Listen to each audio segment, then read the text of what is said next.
Travis Wayne Goodsell, video number 3 that you won't be able to hear, but I'm able to speak loud because nobody's in here yet, I think. Another comment that I had yesterday was on my criticism of the church being caught with their investment scandal, the tithing. And the guy Mormon was trying to claim that who cares?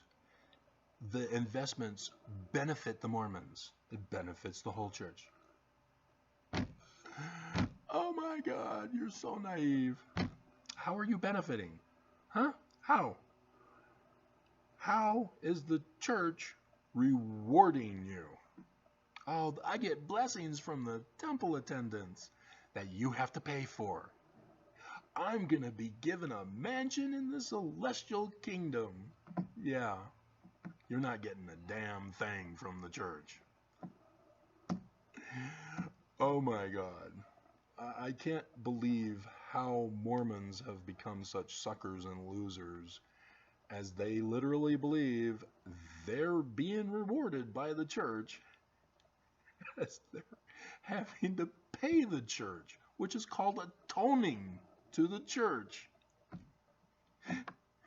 for their wickedness, and they get nothing in return. Well, I've gone over this with you guys. This is just a repeat in a different format for you. 1923. The United States had long shut down the church. 1887. Edmunds-Tucker Act. Church closed. Ceased to exist on the face of the earth. No more priesthood authority. Nothing. Squat. The church is a criminal organization and has been shut down. President Grover Cleveland, I believe it is, finally decided to pardon Mormons only for polygamy, not the tithing crimes, which we now call a protection racket, which is usually held by criminal organizations. They're the ones who do that. The Sopranos, Tony Soprano, was running a protection racket with his sanitation business, if you've ever been aware of that. That's what Brigham Young started after the death of Joseph Smith. He required people to pay in order to get into the temple for sealings and his added creation of the endowment, putting in the ceremony with the garden, all that. That was Brigham Young. That was not Joseph Smith. The magic underwear, not Joseph Smith. Brigham Young. And people pull anachronisms saying, oh yeah, Joseph Smith, oh Joseph. You're not going to your Joseph Smith papers. You're not paying attention. You're just assuming everything has not changed since Joseph Smith. And so in 1923, Heber J. Grant decides, you know, I'm an illegal president of the church. Woodruff, likewise. Oh, it is hilarious. The official declaration number 1, he calls himself the president of the church.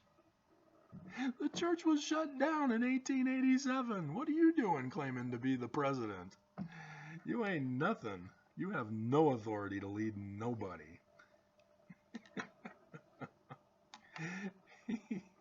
He's a self-proclaimed king of nothing. Where's your crown, King Nothing? And he's talking about how the Lord will never, and I did the videos for you, signs in the heavens for the likeness of things on the earth, lunar eclipses, and there were some solar ones involved as well. Just hilarious. And Mormons aren't wanting to know, no, the church is true, Jesus. No, guys. Learning of the Jews. Amen. A man like Moses. A Mormon man like Moses. And so you've most likely, because they get hundreds of thousands of views, other critics, they interview people who are involved with researchers. There's 1921, Heber J. Grant does a revision of the triple combination, takes out the lectures on faith, which is the doctrine of the Doctrine and Covenants. Still calls it the Doctrine and Covenants. and so has the scriptures. The next year, 1922, the woman from Arizona who did her thesis on the secret meeting of intellectuals in the church who are scared, oh no, the church isn't true. What do we do? Heber J. Grant already knew what he was plotting. But and so the next year, 1923, a reincorporation of the church starts brand new, founded by Heber J. Grant, takes the name of Brigham Young's church. Joseph Smith didn't name it that. Brigham Young did. Pay attention. Study your Joseph Smith papers. If you're not going to listen to my videos, which you could hear when I did those, go over the Joseph Smith papers. I know it's a lot more scriptures to study, but there's some bombshells. Church ain't true. He says in the Articles of Incorporation, which doesn't get to the members, that they're only to be used for chattel as a source of revenue for the organization. They are not to have a voice in any of the operations. That's all gone. So this, it's all a fraud.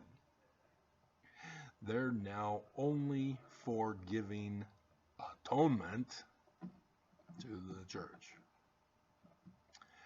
And only the president of the Quorum of 12 becomes the successor. Exactly like the crime boss families. You have the boss, you have counselors for the boss, it's usually just one, and then you have the underboss, president of the 12.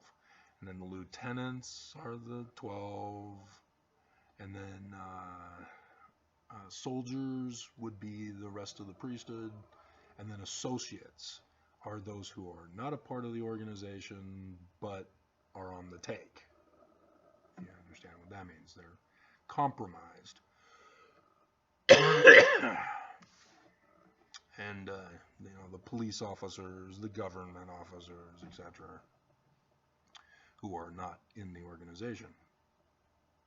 And so he starts up the church brand new, doesn't tell members.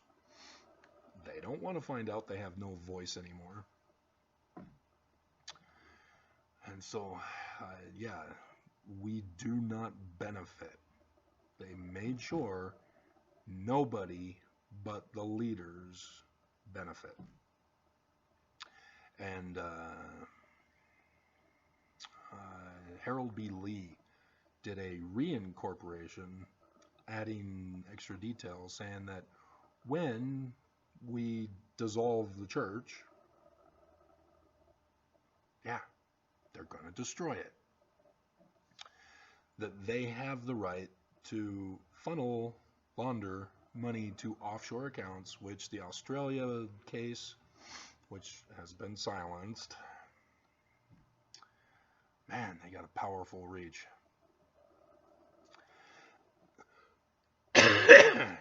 Disclosed that they do have offshore accounts. And Nelson came out and said, hey, we do the same pattern for every source of income. Take 10% of the donations, tithing is not a donation, and then put it into a financial company, LLC company, in which then gets partially invested in the stock market and gains interest. They don't do anything with it. It's a violation of tax law. The whistleblower explained all this.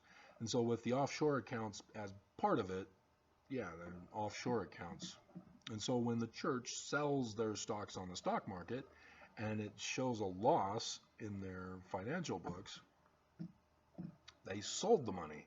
They got money. Where did it go? Offshore accounts. That's what Australia revealed to us. So the church is not hurting as much as they want to distract you. They're purposely plotting and planning for 200 years. They know what they're doing. They know what their end goal is. And I've been trying to warn you, and now you can't hear me. So, oh God. I think that's it. That seems to be the similar thing for the other one. So, yeah, we're all caught up. I'm going to work on today, or at least I got an idea to work on today. Whether I actually do or not, I don't know.